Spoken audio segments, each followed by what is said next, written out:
السلام عليكم أصدقائي، كيفكم؟ إن شاء الله تكونوا كلكم بأفضل حال يا رب.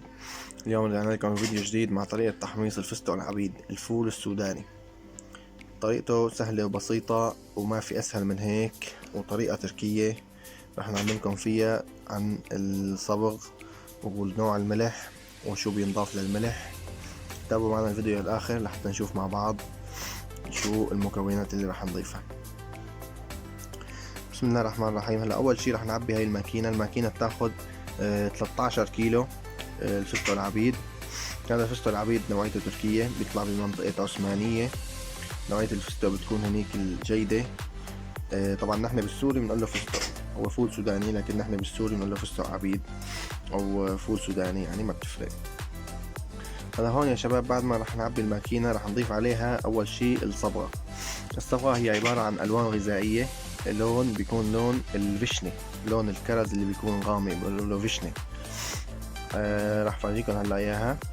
بنضاف اصغر ملعقة بتكون ملعقة جبل، ملعقة مليانة للاخر. هاي هي شوفوا تنضاف للتقلي. طبعا هلا بعد ما نضيفها لازم تكون في عنا مي سخنة، يعني مي سخنة تكون منيحة مشان يدوب. هلا انا مجهزة ومساوية، بس عم بخبركم كيف بتنعمل وكيف بتتساوى. شوفوا هذا هو التقل اللي راح نضيف له هاي المعلقة. بعدين راح نضيف له مي سخنة، يعني حتى بس ندوبها فيها. وبعدين حتى لو عبيتوه مي عادية مي باردة ما بيأثر.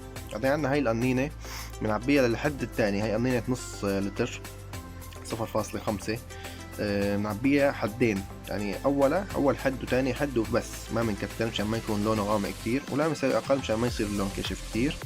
بعد ما بنعبيها الحدين هدول بنكمل الباقي مي للآخر وبنفضيه عليه. طبعا في نقطة كتير مهمة، هو انه لازم نفضي الصبغة والملح ما نتأخر فيه لنحطه، لانه اذا شرب الصبغة ونشف الفستق وحطينا اللي عليه الملح، حتى لو كان الملح معه طحين راح يوقع من الملح.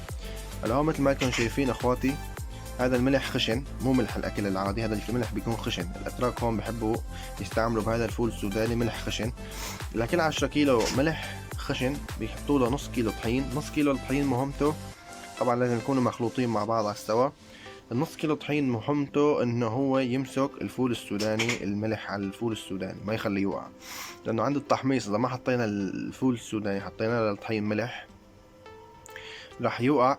عند التحميص راح ينزل الملح كله منه، راح يوقع. هلا مثل ما انتم شايفين راح نخليه هيك مدة دقيقة دقيقتين حتى يخلطوا مع بعض على السوا، وبعدين نزلناه على التحميص.